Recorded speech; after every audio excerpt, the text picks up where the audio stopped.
الحمدللہ وکفا والصلاة والسلام علی من لا نبی بعد اما بعد فاعوذ باللہ من الشیطان الرجیم بسم اللہ الرحمن الرحیم. معزز و محترم ناظرین، عوام، اہل سنت، طلباء، الحمدللہ ہم نے اس سے قبل میں درس نمبر 1 کے اندر تفصیل کے ساتھ اس مسئلے کو واضح کیا کہ فسق یزید کا مسئلہ ہمارے نزدیک عقائد کا مسئلہ ہے.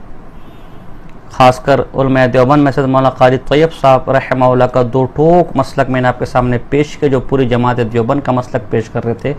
یہ ہمارے نزدیک عقیدے کا مسئلہ. اور پھر ابن حجر عسقلانی کی صریح نص میں نے پیش کی کہ یزید سے محبت کرنے والا بدعتی اور اہل سنت والجماعت سے خارج ہے.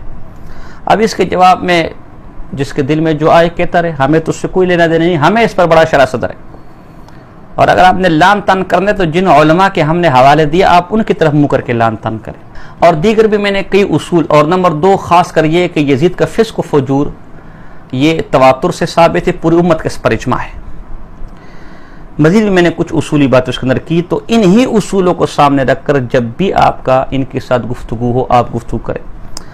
آج کے درس میں ہم فسق یزید کو حدیث کی روشنی میں دیکھیں گے، اس لیے کہ آل یزید بخاری کی حدیث کہ جس نے قسطنطنیہ پر پہلے حملہ کیا وہ مغفور لہم میں ان کے گناہ بخش دیے گئے، اور اسے یزید پر ایسے فٹ کرتا ہے جس پہ دور دور تک یزید کا نام و نشان ہی نہیں ہے. ایسے فٹ کرتا ہے جیسے گویا اللہ معاف کرے قرآن کی آیت یہ اس کا شان نزول ہی یزید ہو. بلکہ مولانا طاولہ بندیالی صاحب نے تو ایسا جھوٹ بولا ہے، اللہ معاف کرے، میں تو حیران ہوتا ہوں کہ ان لوگوں کو قیامت کے دن خدا کا خوف نہیں. تو لکھتے البتہ یزید کی منقبت اور بے مثال تعریف حدیث کی سب سے صحیح ترین کتاب بخاری شریف کے اوراق پر آئی. یہ ان کا وہ جھوٹ ہے، اتنا وہ جھوٹ میں بیان کروں گا انشاءاللہ مجھے موقع ملا. اس کتاب میں مولانا طاولہ بندیالی صاحب نے 50 سے زیادہ جھوٹ بولے، انہی میں سے سیاہ ترین جھوٹ یہ بھی ہے. کوئی قیامت کی صبح تک یہ ثابت نہیں کر سکتا کہ بخاری میں یزید کی منقبت میں کوئی حدیث، جبکہ اس کے مقابلے میں ہم انشاءاللہ بھی ذکر کرنے والے کہ بخاری میں یزید کی مذمت میں احادیث ہیں. بہرحال میں آتا ہوں. سب سے پہلے حدیث میرے پاس یہ تاریخ دمشق کی جن نمبر 65 ہے، صفحہ نمبر 250، اس کے تمام راوی ثقہ ہے. اس میں حضرت ابو ذر غفاری رضی اللہ عنہ فرماتے ہیں اب نبی اکرم صلی اللہ علیہ وسلم سے کہ سمعت رسول اللہ صلی اللہ علیہ وسلم یقول اول من یبدل سنتی رجل من بنی امیہ یقال له یزید، میری اس سنت کو سب سے پہلے تبدیل کرنے والا بنو امیہ کا ایک شخص یزید ہوگا. اب یزید دو تھے، ایک تو یزید بن ابی سفیان رضی اللہ تعالیٰ عنہ تھے جو ثابت، اور وہ بالاتفاق خود اس حدیث کے جو مرکزی راوی ہیں وہ اس حدیث میں شامل نہیں ہیں، ان کی تردید ہے. دوسرا یزید بن امیہ کا، وہ پھر ایک ہی یہ یزید رہ جاتے ہیں. کوئی اور یزید اگر تاریخ میں تو ہمارے سامنے لے کر آئیں. معلوم ہوا خود حضور نے بتا دیا تھا کہ میری امت کو بگاڑنے والا جو پہلا شخص ہوگا بن امیہ کا، یہ یزیدوں کا. یہاں یزید کا سراتن نام ہے. اور غیر مقلدین کے معناز عالم شیخ زبیر علی زئی صاحب اپنے مقالات کی جلد نمبر 6 صفحہ نمبر 357 پر اس روایت کو حسن لذاتی، جو فی نفسی صحیح لغیری ہوتی ہے، اسے حسن لذاتی کے درجے کی حدیث قرار دیا. تو سراتن یزید کا ذکر ہے، اور کوئی اور یزید ذکر اس کے علاوہ آپ کے پاس جو روایت اس نے ایک بھی یزید کا منقبت کے اندر جو نام نہیں دکھا سکتے. ہم نے حدیث رسول میں یزید کا نام دکھا دیا. اور آپ اس کی سند پر ذرا اعتراض کریں پھر میں دیکھتا ہوں. دوسری حدیث مستدرک ابو یعلا کے اندر صفحہ نمبر 392 ہے، اس میں لکھتے ہیں لا یزال امر امتی قائما بالقسط حتی یسلمہ رجل من بنی امیہ یقال له یزید. حضور صلی اللہ علیہ وسلم نے فرمایا کہ میری امت ہمیشہ راہ مستقیم پر گامزن رہے گی، سیدھی راستے پر گامزن رہیں گی، یہاں تک کہ پہلا شخص جن میں نقب زنی کرے گا، ان میں دراڑ ڈالے گا، انہیں سیدھے راستے سے ہٹانے کی کوشش کرے گا، وہ بنو امیہ کا ایک شخص یزید ہوگا. مراد یہی یزید بن معاویہ ہے. میں یہ واضح کر دوں کہ اس حدیث کو میں ضعیف مانتا ہوں، میں اس کو صحیح کے طور پر پیش نہیں کرتا، لہذا کسی کو بڑا چیمپئن بننے کی ضرورت نہیں کہ حدیث ضعیف. میں پہلے درس نمبر 1 میں اصول یہ پیش کر چکا ہوں کہ ہمارا مسئلہ تواتر سے ثابت ہے اور ہمارا مسئلہ اجماع سے ثابت ہے. لہذا اس تواتر اور اجماع کو ثابت کرنے کے لیے ضعیف حدیث بھی چل سکتی ہے. اور اوپر میں حسن درجے کی حدیث پیش کر چکا ہوں، آگے میں صحیح درجے کی حدیث پیش کروں گا. تو ان تمام کی تائید کے لیے ضعیف حدیث بھی پیش کی جا سکتی ہے. پھر میں ذرا پوچھتا ہوں کہ آپ نے خود نے یہ اصول لکھا ہے کہ فضائل وغیرہ میں ضعیف حدیث چل جاتی ہے. اگر فضائل میں ضعیف حدیث چل سکتی ہے تو مذمت میں کیوں نہیں چل سکتی؟ ذرا یہ مسئلہ بھی مجھے حل کر کے دکھائے. بہرحال حدیث نمبر 3 طبرانی کی ہے میرے پاس، جلد نمبر 2 اس کی. طبرانی میں کیا ہے؟ کہتے ہیں کہ خرج الحسین ابن علی رضی اللہ تعالی عنہما الی الکوفۃ ساخطا لولایت یزید بن معاویہ. حضرت امام حسین رضی اللہ تعالی کوفے کی طرف نکلے یزید بن معاویہ رضی اللہ تعالی عنہ، ان کے والد کے ساتھ لگا رہا ہوں، یزید تو خود پلید تھا، ان کی حکومت، ولایت اور خلافت پر ناراض اور غضبناک ہو کر وہ پسندی کرتے تھے. فقط اب یزید بدبخت، یہ جو کہتے ہیں نا کہ یزید امام حسین کی شاد میں شامل نہیں تھا، اب دیکھیں ذرا یزید کا کردار دیکھیں. ایسا شخص بھی اگر تمہارے نزدیک فاسق و فاجر نہیں ہے تو اپنے ایمان کی خبر لو. فکتب یزید بن معاویہ الی عبید اللہ بن زیاد وهو والی. اب یزید بن معاویہ نے عبید اللہ بن زیاد کو خط لکھا. عبید اللہ بن زیاد ان کے گورنر تھے علی العراق، عراق پر. انه قد بلغنی ان حسین قد سار الی الکوفۃ، مجھے خبر پہنچی ہے کہ امام حسین نے کوفے کا ارادہ کیا ہے. وقد ابتلي به زمانك من بين الازمان وبلدك من بين البلدان وابتليت به من بين العمال وعندها يعتق او يعود عبدا كما يعتبد العبيد. اب اللہ نے تمام زمانوں میں سے تیرے زمانے کو منتخب کیا، تمام عمال گورنروں میں سے تجھے منتخب کیا، تو یہ کام کر سکتا ہے. یا تو حسین کو پکڑ کے میرے حوالے کر دے، میرے پاس بھیج دے معاذ اللہ، یا یہ کہ ان کو قتل کر دے. اب اس بدبخت نے کیا کیا؟ فقتلہ عبید اللہ بن زیاد، عبید اللہ بن زیاد نے امام حسین کو قتل کر دیا. وبعث بالرأس الیہ، اور ان کا سر کاٹ کر یزید کی طرف بھیج دیا. یہ اس حوالے سے صحیح روایت ہے. اگر شیخ الاسلام امام نے تیمیہ نے انکار کیا حدیث کا معاملہ ہے، ہم اس میں تحقیق کو دیکھیں گے، کسی کی رائے کو نہیں. تو یہ اس کے اندر صحیح روایت اس باب میں موجود ہے کہ یہ سر یزید کے دربار میں پیش کیا گیا. فلما وضع بین یدیہ تمثل بقول الحسین بن حمام نفلق عاما من رجال احبۃ الینا وهم كانوا اعق واظلم. جب وہ سر یزید کے سامنے رکھا گیا تو اس بدبخت نے حسین بن حمام کا یہ شعر جو حماسہ کے اندر موجود ہے کہ وہ شعر پڑھا کہ ہم نے ان لوگوں کی کھوپڑیاں پھوڑ ڈالی جو ہمیں محبوب تھے، لیکن جب وہ حد سے بڑھ گئے اور ظلم والے ہوئے. معاذ اللہ، یعنی امام حسین ہمیں محبوب تو تھا، لیکن جب وہ حد سے بڑھ گیا اور ظالم ہو گیا تو ہم نے اس کی کھوپڑی پھوڑ ڈالی. معاذ اللہ، ایسا بدبخت شخص پہ اگر آپ کا بزرگ ہے، آپ کا بڑا ہے، اپنے ایمان کی فکر کرے. حدیث نمبر 4 بخاری کی حدیث کتاب الفتن. قال ابو ہریرہ رضی اللہ تعالی عنہ سمعت الصادق المصدوق یقول ہلکت امتی علی یدی غلمۃ من قریش. میں نے خود صادق المصدوق کو اپنے کانوں سے سنا کہ رسول اللہ صلی اللہ علیہ وسلم فرما رہے کہ میری امت کی ہلاکت قریش کے چند لونڈوں کے ہاتھ پر ہوگی. حدیث قسطنطنیہ میں بھی یزید کا نام نہیں ہے، آپ زبردستی گسیڑتے. یہاں پر بھی اشکال نہ کرے کہ یزید کا نام نہیں ہے، ہمیں بھی پیش کرنے والے. اب فرمانے والے رسول اللہ صلی اللہ علیہ وسلم کہ میری امت کی ہلاکت قریش کے چند لونڈوں کے ہاتھ پر ہوگی. روایت کرنے والے ابو ہریرہ رضی اللہ تعالیٰ عنہ، ظاہر ہے کہ صحابی رسول اللہ صلی اللہ علیہ وسلم کی حدیث کو جس نے خود سنی ہے، مطلب سب سے بہتر بیان کرنے والے. اس کے بعد محدثین، مانے ہوئے محدثین، مستند محدثین، ہم دونوں سے پیش کر دیتے. فتح الباری کے اندر امام ابن حجر اسقلانی فرماتے کہ ان ابا ہریرہ کان یمشی فی السوق ویقول، ابو ہریرہ بازار میں گھومتے تھے، چلتے تو کہتے تھے اللہم لا تدرکنی سنۃ الستین، اے اللہ مجھے 60ویں صدی ہجری نہ پائے، یعنی میں اس زمانے تک زندہ نہ رہوں. ولا امارۃ الصبیان، اور نہ بچونگڑوں کی اور لونڈوں کی حکومت میں جیوں. وفی هذا اشارۃ الی ان اول غیلمۃ کان فی سنۃ 60 وکذلک فإن یزید بن معاویہ استخلف فیہا. فرمایا یہ اشارت حضور کی حدیث کی طرف کہ جو قریش کے لونڈے آئیں گے نا اس امت کو تباہ و برباد کرنے کے لیے، اس میں جو پہلا لونڈا آئے گا وہ 60 ہجری میں آئے گا. اور ایسا ہی ہوا، یزید بن معاویہ خلیفہ بنا اور اللہ نے اس سے پہلے ابو ہریرہ کو وفات دے دی.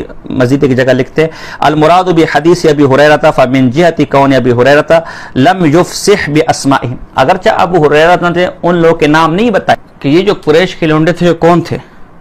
والذي يظهر ان المذكورين منهم من جملة وان اولهم يزيد كما دل عليه قول ابي هريره راس 60 واماره الصبيان فان يزيد كان غالبا ينتزع الشيوخ من اماره البلدان الكبار ويوليها الاصاغر من اقاربه. کہتے لیکن حضرت ابو ہریرہ رضی اللہ تعالیٰ نے اشارہ کر دیا تھا ان کی طرف سے یہ کہہ کر کہ اللہ میں 60 صدی ہجری سے تیری پناہ مانگتا ہوں اور لونڈوں اور بچوں کی امارت سے اور خلافت سے پناہ مانگتا ہوں. اور ایسا ہی ہوا، یزید ہی وہ پہلا شخص تھا جو 60 صدی ہجری میں آیا اور اس نے پھر شیوخ کو معزول کر کے وہاں لونڈے لپاڑوں کو گورنر بنا دیا.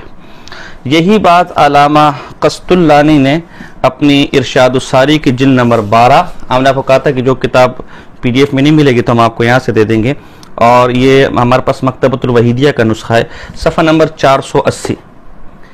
اس کے 480 پر بھی اسی حدیث کی روشنی میں یہی بات حضرت جی نے، جو اپنے وقت کے بہت بڑے مایہ ناز محدث ہے، انہوں نے یہ بات کی ہے، اور فتح الباری کے حوالے سے کیے۔ وفی ھذا اشارۃ الی ان اول الاغیلمۃ کان فی سنۃ 60 وکذلک فإن یزید بن معاویہ استخلف فیہا۔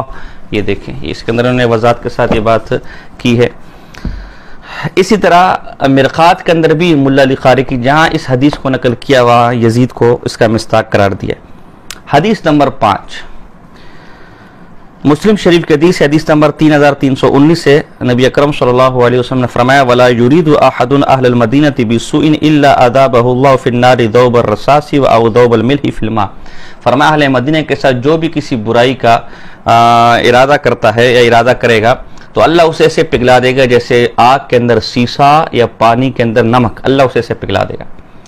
اب اس کا مصداق کون بنا؟ یہ ہم امام مسلم کی شرح لکھنے والے، یعنی مسلم شریف کی شرح لکھنے والے امام نووی رحمہ اللہ، جو مشہور ترین شرح مسلم شریف کی، ولتی قمن قضا شان من حاربها ایام بنی امیہ مثل مسلم ابن عقبہ فانه هلك في منصرفه عنها ثم هلك یزید بن معاویہ مرسل على اثر ذلك وغيرهما ممن صنع صنيعهما۔ یہ مسلم شریف ہے، جلد اول ہے، صفحہ نمبر اس کا 421 ہے کہ اور فرمایا جس طرح ان لوگ کی شان و شوکت ختم ہوگی جنہوں نے بنو امیہ کے عہد حکومت میں اہل مدینہ کے ساتھ جنگ کی، جیسے مسلم بن عقبہ کہ وہ وہاں سے واپس لوٹتے ہوئے مر گیا، اور اس کو بھیجنے والا یزید بن معاویہ کا حال بھی اس طرح ہوا کہ وہ پھر زیادہ عرصہ زندہ نہ رہا اور مر گیا۔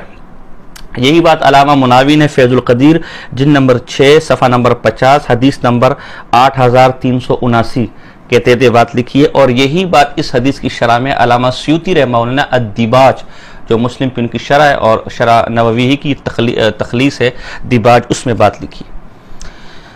تو یہاں دیکھیں، کوئی اگر کہے کہ جی اس حدیث میں تو یزید کا نام نہیں ہے، آپ نے شارحین سے پیش کیا، تو یہ میرے پاس کتاب ہے مولانا عطاء اللہ بندیالی صاحب کی واقعہ کربلا، اس کا پس منظر، اس کے اندر صفحہ نمبر 121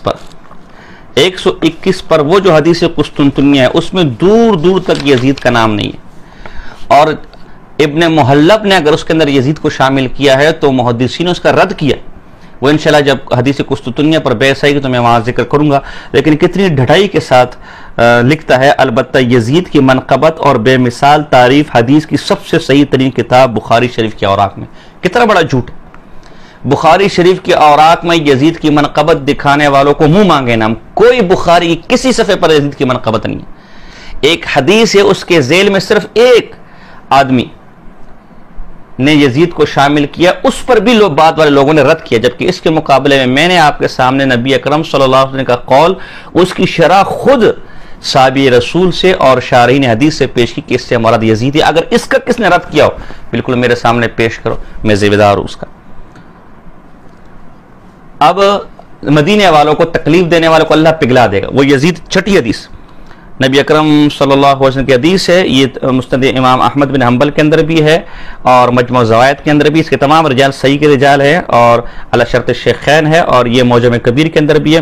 نبی اکرم صلی اللہ علیہ وسلم فرمایا قال من اخاف اہل المدینۃ اخافہ اللہ عز وجل وعلیہ لعنۃ اللہ والملائکۃ والناس اجمعین لا يقبل اللہ منہ یوم القیامۃ صرفا ولا عدلا، کہ جو اہل مدینہ کو ڈرائے تو اللہ اور اس کے فرشتوں کی اور تمام مخلوق کی اس پر لعنت ہے، اللہ کل قیامت میں نہ اس کا فرض قبول کرے گا نہ نفل قبول کرے گا۔ اب اہل مدینہ کو ڈرانے والوں کا انجام یہ، اور یزید وہ ہے کہ جس نے مدینہ پر چڑھائی کی، واقعہ حرہ یہ اس کے سیاہ ترین کارناموں میں شمار کیا جاتا ہے۔ آپ البدایہ و نہایہ اٹھا کر دیکھ لیں، اس کی جلد نمبر 8 ہے، صفحہ نمبر 236 235۔ آپ تاریخ اسلام امام ذہبی کو اٹھا کر دیکھ لیں، آپ تاریخ خلیفہ ابن خیاط اٹھا کر دیکھ لیں، آپ فتح الباری اٹھا کر دیکھ لیں، آپ عمدۃ القاری اٹھا کے دیکھ لیں، آپ الروض العنف اٹھا کر دیکھ لیں، آپ امام ابن تیمیہ کی مجموعۃ الفتاوی اٹھا کر دیکھ لیں، آپ الکامل ابن اسیر اٹھا کر دیکھ لیں، آپ المنتظم اٹھا کر دیکھ لیں۔ غرض جس نے بھی واقعہ حرہ پر بات کی ہے اس نے واقعہ حرہ کا ذمہ دار یزید کو ٹھہرایا۔ اور ان احادیث کا وزیر یمانی کو اٹھا لیا العواصم کے اندر، اور ان احادیث کا مصداق بنایا ہے یزید کو۔ واقعہ حرہ کس طرح ہوا؟ طبرانی اور مستدرک کے اندر روایت ہے، طبرانی کی جلد نمبر 13 ہے، صفحہ نمبر 92 ہے، اور مستدرک کی جلد نمبر 3 صفحہ نمبر 634۔ آپ دیکھیں ذرا، کہتے لما مات معاویہ قلع عبداللہ بن الزبیر عن طاعت یزید بن معاویہ واظہر شتمہ فبلغ ذلك یزید فاقسم لا یؤتی بہ الا مغلونا والا ارسل الیہ۔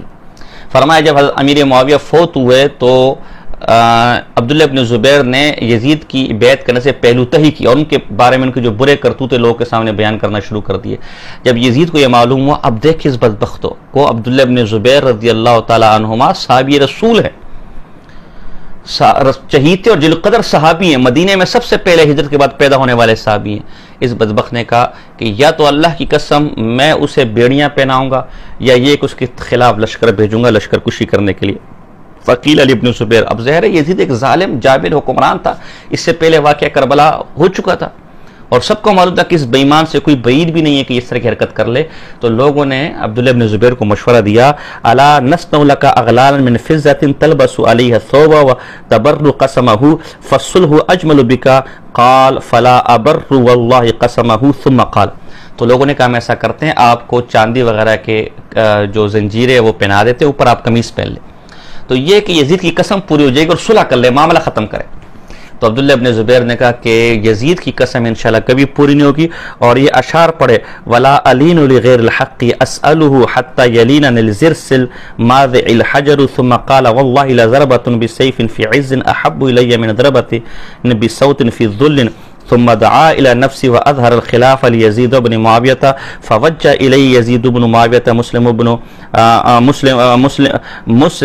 عقبه في جيش اهل الشام وامر بقتال اهل المدينه فاذا فرغ من ذلك سار الى مكه قال فدخل مسلم بن عقبة المدینة وهرب منه يومئذ بقایا اصحاب رسول اللہ صلی اللہ علیہ وسلم وعبس فی واسرف فی القتل ثم خرج منها۔ لمبی چوڑی بحث ہے، انہوں اشعار پڑھے، جس ناحق کا مجھ سے مطالبہ کیا گیا میں اس کے لیے نرمی نہیں دکھاؤں گا یہاں تک کہ چبانے والے داڑوں کے لیے پتھر نرم ہو جائے، جب تک پتھر نرم نہ ہو جائے میں نرمی۔ عبداللہ بن زبیر نے کہا، اور فرمایا اللہ کی قسم عزت کی تلوار یہ ذلت کے کوڑ سے بدرجہ بہتر ہے۔ جب یزید کو پتہ چلا تو یزید نے پھر مدینہ کی طرف مسلم بن عقبہ کو بھیجا، جس نے وہاں قتل و قتال کیا اور حد سے بڑھ گیا، وہاں سے فارغ ہوا تو مکہ کی طرف۔ تو یہ مدینہ والوں پر یہ اس ظالم نے ان کو ڈرایا، صحابہ وہاں سے پھر نکلے، مدینہ سے مکہ کی طرف چلے گئے۔ امام ذہبی رحمہ اللہ تعالی سیر اعلام نبلاء جلد نمبر 5 صفحہ نمبر 391 پر فرماتے ہیں، افتتح دولته بمقتل الشہید الحسین واختتمها بواقعۃ الحرۃ فمقته الناس ولم يبارك في عمره۔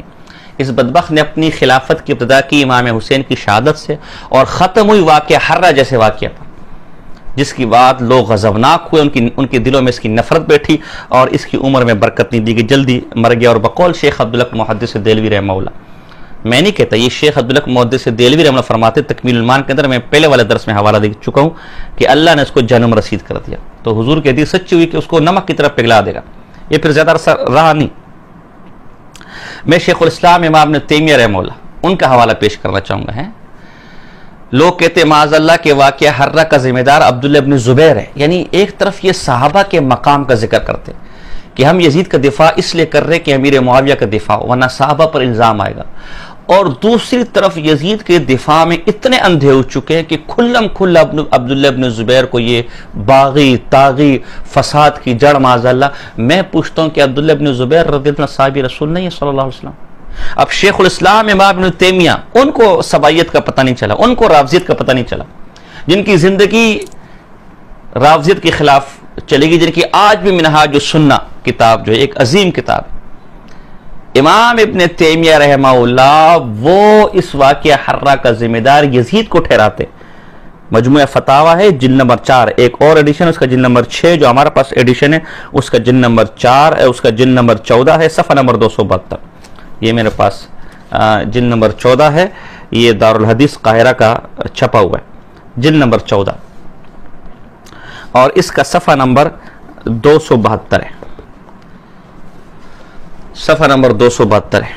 اس میں کیا لکھتے ہیں کہ لکھتے ہیں شیخ الاسلام ویزید بن معاویہ قد اتا امورا منکرتا، یزید بن معاویہ نے چند ناپسندیدہ کام کیے، منہا ان ناپسندیدہ کاموں میں کیا کام ہے؟ وقعت الحرہ، واقعہ حرہ مدینے پر چڑھائی، یہ اس کے بدترین کاموں میں۔ وقد جاء فی الصحیح عن علی رضی اللہ عنہ عن النبی صلی اللہ علیہ وسلم قال المدینة حرام بین عیر الی کذا ومن احدث فیہا حدثا او آوى محدث علیہ لعنۃ اللہ والملائکۃ والناس اجمعین لا يقبل منہ صرف ولا عدل، المدین سارا کا سارا حرم ہے، اور جو اس میں کسی ملحد وغیرہ کو بدعتی کو پناہ دے تو اللہ کی لعنت، تمام فرشتوں کی لعنت۔ وقال من اراد، وہی حدیث، من اراد اہل المدینہ بسوء اماعہ اللہ کما ینماع الملح فی الماء، جو مدینے والوں کے ساتھ کسی برائی کا ارادہ کرتا ہے اللہ اسے ایسے پگھلا دے گا جیسے نمک۔ اس حدیث کا مصداق میں نہیں، شیخ الاسلام امام ابن تیمیہ رحمہ اللہ یزید کو قرار دے رہے ہیں۔ ولہذا قیل لامام احمد تکتب الحدیث عن یزید، اسی لیے امام احمد بن حنبل سے کہا گیا کہ آپ یزید بن معاویہ سے حدیث لکھنے کے اور لینے کے قائل ہیں۔ قال ولا کرامتہ، کہا ہرگز نہیں، اور یزید کی کیا عزت اور مقام و مرتبہ اور اس کی حیثیت کیا کہ میں اس سے حدیث لوں۔ اولیس هو الذی فعل باہل الحرۃ ما فعل، کہ تمہیں نہیں معلوم کہ اس نے اہل حرہ یعنی مدینے والوں کے ساتھ کیا کچھ نہیں کیا۔ وقیل له اے فیما یقولون اما تحب یزید فقال وهل يحب یزید احد یؤمن باللہ والیوم الاخر فقیل فلماذا لا تلعنه قال ومتى رأیت اباک یلعن احدا، فرمایا کیا آپ یزید سے محبت کرتے ہیں؟ تو فرمایا بھلا جو اللہ اور رسول پر، اللہ اور آخرت پر ایمان رکھتے تو کیا وہ یزید سے محبت کر سکتا ہے؟ یہ میں نہیں کہہ رہا، یہ امام احمد بن حنبل کہہ رہے اور ان کے مذہب کے بڑے امام ابن تیمیہ اس کو نقل کر رہے کہ امام احمد بن حنبل کہتے ہیں کہ جو اللہ اور اس کے رسول پر آخرت پر ایمان رکھتا ہے وہ یزید سے محبت نہیں کر سکتا۔ تو یہ یزید سے محبت کرنے والے ذرا اپنے ایمان کو ٹٹولے، ہمیں کچھ نہ کہ دجل و فریب کی انتہا یہ ہے کہ میری کوئی ایک بات بغیر حوالے کی نہیں ہوتی، میں نے جب بھی بات کی، میرا مزاج ہے، میں نے جب بھی بات کی حوالے کے ساتھ بات کی، میری طبیعت ہے الحمدللہ، میں نے کبھی اپنی پیٹ سے کوئی بات نہیں۔ اب بھائی آپ نے اگر سبائی راوزی بنانے تو جن کے حوالے میں دے رہا ہوں ان کو بنائے نا، میں تو ان کی بات نقل کر رہا ہوں۔ تو اچھا پھر پوچھا کہ پھر آپ لعنت کیوں نہیں کرتے؟ تو کہا میں نے کب لعنت کا لائق تو ہے لیکن میں نے لعنت کب کی کس پر جو یزید پر کروں، چونکہ لعنت کرنا میری عادت نہیں ہے لہذا میں کرتا نہیں۔ تو یہ دیکھیے اور بھی میں بڑے حوالے دے سکتا ہوں، اس واقعہ حرہ میں کیا ظلم و ستم ہوئے۔ اس بدبخت یزید نے مسلم بن عقبہ جو تاریخ میں مسرف، حد سے بڑھ جانے والے کے نام سے مشہور ہو گیا، اس کا فوجی کمانڈر تھا، اس کو حکم دیا کہ 3 دن تک تیرے لیے مدینہ حلال ہوگی ماض، اور پھر 3 دن کے اندر یزید کی فوج نے اس حرم رسول صلی اللہ علیہ وسلم، رسول اللہ صلی اللہ علیہ وسلم کے مقدس شہر کو جہاں سے امام حسین نکلے اسی لیے تھے کہ مجھے کہیں جو ہے وہ اس شہر کی بے حرمتی نہ کر جائے۔ یہ میرے پاس المعجم الکبیر ہے اور اس کا صفحہ نمبر 242 ہے میرے پاس، صفحہ نمبر 242 حدیث نمبر 2790۔ اس کے تمام راوی ثقہ ہے۔ پہلے راوی جو علی بن عبدالعزیز ہے وہ ثقہ راوی ہے، دوسرے راوی اسحاق ہے، یہ اسحاق بن ابراہیم یہ ثقہ ہے، تیسرے راوی سفیان ہے، سفیان ابن سوری ہے، سب کو معلوم ہے، اور چوتھے راوی ابراہیم بن میسرہ ہے، یہ ثبت حافظ ہے، طاؤس ہے، ابن وقت امام ہے، اور آگے ابن عباس رضی اللہ تعالیٰ عنہما، سارے راوی سکھے۔ وہ فرماتے استأذننی حسین فی الخروج فقلت لولا ان یزری ذلک بی او بکلا شبکت بیدی فی رأسک قال فکان الذی رد علی ان قال لان اقتل بمکان کذا وکذا احب الی من ان یستحل بی حرم اللہ ورسولہ قال فلذلك الذي سلا بنفسی عنہ۔ فرمایا عبداللہ ابن عباس فرماتے میں بس امام حسین آئے اجازت لینے کے لیے، فرمایا اللہ کی قسم اگر شرم کی بات نہ ہوتی، لوگ تانے نہ دیتے تو میں ان کے بال پکڑ کے انہیں مدینے سے نکلنے سے روک دیتا، لیکن حسین نے مجھ سے فرمایا کہ میں فلاں علاقے میں شہید کیا جاؤں، قتل کیا جاؤں، یہ مجھ سے زیادہ اس بات سے پسند ہے کہ میری وجہ سے مدینے کو حلال کیا جائے، حرم کو حلال کیا جائے، اس کی بے حرمتی کی جائے۔ تبھی عبداللہ ابن عباس فرماتے میں نے کو چھوڑ دیا۔ امام حسین تو مدینے سے اس لیے نکلے کہ یہ بے ایمان مجھے چھوڑے گا نہیں۔ میں یہاں پوچھتا ہوں آپ سے، وہ جو کہتے ہیں غلط فہمیاں تھی امام حسین اور یزید کی تو بڑی دوستی تھی اور یہ تھا وہ تھا، مجھے بتائے نا، یعنی امام حسین کو یہاں تک یقین تھا کہ یزید اتنا بے ایمان ہے، میں نے اس کی خلافت کو تسلیم کرنا نہیں ہے، میں نے اس کے ہاتھ پر بیعت کرنی نہیں ہے اور اس سے مجھے زندہ چھوڑنا نہیں. اگر یزید اور امام حسین کو اختلاف نہیں تھا, یزید بڑا شریف تھا, تو جنگ سے پہلے کیسے امام حسین کو یقین ہو چکا تھا کہ یہ میں اس کے ہاتھوں قتل کیا جاؤں گا, شہید کیا جاؤں گا. اور یہ اتنا بے باک ہے اور بے رحم انسان ہے کہ اگر میں مدینے کے اندر رہوں گا تو مدینے میں بھی مجھے معاف نہیں کرے گا, وہاں پہ بھی نہیں چھوڑے گا. اور ایسا ہی ہوا. امام حسین تو مدینہ کی حرمت کی خاطر نکلے, عبداللہ ابن زبیر مکہ کے اندر رہے اور عبداللہ ابن متی اور عبداللہ ابن حنظلہ مدینہ میں رہے, یہ سوچ کے کہ یار یہ حرم ہے, اس کے اوپر حملہ کرنے کی اس کو جرت نہیں ہوگی, یہ سوچ کے وہ ان شہروں میں رہے. لیکن یزید ایسا بے ایمان اور ایسا اللہ اور اس کے رسول سے بے خوف اور روز قیامت سے بے خوف ہو چکا تھا کہ اس نے مدینہ اور مکہ دونوں کو تاراج کیا. 700 حفاظ اس کے اندر شہید ہوئے. مسلم کے اندر میں نے اس دن حدیث سنائی, جابر بن عبداللہ رضی اللہ تعالیٰ کے اندر کتاب البیوع کے اندر کے پاس کچھ تبرک کے لیے سونا رکھا ہوا تھا, رسول اللہ کے ہاتھوں کا دیا ہوا. اس واقعہ حرہ میں وہ سونا لوٹ لیا گیا. تاریخ اسلام زابی کے اندر حضرت ابو سعید خدری رضی اللہ کی روایت کا واقعہ موجود ہے کہ اپنی داڑھی کو کھجاتے تھے, انگلیاں مارتے کھجاتے تھے. تو لوگوں نے پوچھا آپ کیوں اپنی داڑھی سے کھیل رہے ہیں, کیا مسئلہ ہے؟ تو کہا حرہ کے واقعے کے اندر یزید کی فوج میرے گھر میں داخل ہوئی اور مجھ سے کہا کہ کوئی مال و متاع ہے تو مجھے دو. میں نے کہا میرے پاس کچھ بھی نہیں ہے.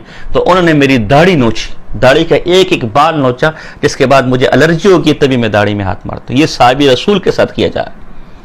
اور روز العنف کے اندر امام سہیلی فرماتے ہیں کہ ایک گھر کے اندر داخل ہوئے جہاں ایک عورت اپنے بچے کو دودھ پلا رہی ہے, اور وہ عورت اس کا دادا بھی صحابی اور دادی بھی صحابیہ. عورت نے اپنا مقام بتایا کہ اللہ کے بندے, میرا دادا بھی صحابی تھا, میری دادی بھی صحابی تھی, کچھ شرم اور حیا کرو, میں کس خاندان سے ہوں. لیکن ان بہرموں کو جب کچھ نہ ملا تو اس کی گود کا بچہ ہاتھ میں پکڑا اور دیوار پر دے مارا, معاذ اللہ, العیاذ باللہ, العیاذ باللہ. صحابہ شہید ہوئے, 1700 کے قریب انصار و مہاجرین شہید ہوئے. تاریخ خلیفہ ابن خیاط کے اندر ان صحابہ کے نام اور مشہور انصار و مہاجرین کے باقاعدہ نام 3-4 صفحوں پر نام لکھے. امام ذہبی تاریخ اسلام جلد نمبر 5 صفحہ نمبر 23 پہ لکھتے ہیں وَفِيهَا وَقْعَةُ الْحَرَّ عَلَى بَابِ وَاسْتُشْهِدَ فِيهَا خَلْقٌ وَجَمَاعَةٌ مِنَ الصَّحَابَةِ. اس سن کے اندر واقعہ حرہ ہوا جس میں خلق کثیر اور صحابہ کی ایک بڑی جماعت شہید. یہاں کسی کو صحابہ کی ناموس یاد نہیں آتی, یہاں کسی کو صحابہ کا مقام و مرتبہ نہیں آتا. یہ جھوٹ لکھتا ہے کہ ہزاروں صحابہ نے آپ کے ہاتھ پر بیعت کر لی یزید کے ہاتھ پر, اور پوری امت کا اجماع ہو چکا تھا. تو جب پوری امت کا اجماع ہو چکا تھا, سارے صحابہ نے آپ کے ہاتھ پر بیعت کر لی تھی. میں انشاءاللہ مجھے موقع ملے گا 50 کے قریب جھوٹ بولے مولانا طاولہ بندیاری صاحب نے اس کتاب کے اندر, میں انشاءاللہ اس کو نقل کروں گا. تو یہ پھر یہ واقعہ حرہ کہاں ہوا؟ یہ کوئی عالم بالا میں ہوا, عالم برزخ میں ہو رہا ہے یہ واقعہ حرہ. تو یہ چند حدیثیں تھی جو اس حوالے سے میں نے آپ کے سامنے پیش کی. اس میں صاف اور صریح طور پر یزید کے فسق و فجور کو بیان کیا گیا اور یزید کے کارناموں کو بیان کیا گیا.